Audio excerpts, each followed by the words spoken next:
Carrying a good set of gaiters with you can be a huge benefit in a number of situations. For instance, this week, even though it's pretty much the middle of September, we got 7 inches of snow here yesterday, and pants would have been soaked. You know, if it rains outside and it's muddy, you notice when your pant legs rub together, eventually that mud just starts to work its way up until it's up past your knees.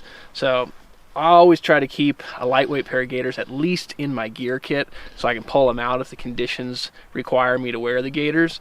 They do get a little noisy walking through the brush, so it's better if it's rainy or windy, but man, sometimes in the snow, like, your footsteps are going to be noisy anyways, and you're better off doing that than getting your boots wet.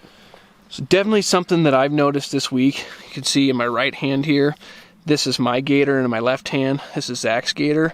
You can see these gaiters I'm wearing is just a rough Cordura strap that goes around the bottom of your boot, in between your forefoot and your heel. And on Zach's, it actually is, I think, 100% nylon. You can also get them where they're just rubberized. What we noticed is that my boots, this would start to collect ice, especially if I got them wet in a creek crossing, and then I would just get tons of snowpack under my boots. Zach wasn't having that issue with these Kuiu gaiters he was wearing. The snow and the water wouldn't freeze and stick to these, and so his boots stayed cleaner underneath. The other monster benefit of gaiters is if you know you're going on a route that has a number of creek crossings in it, having gaiters will be huge for being able to cross creeks in a situation where that water otherwise would come up past the top of your boots and end up going in your boots.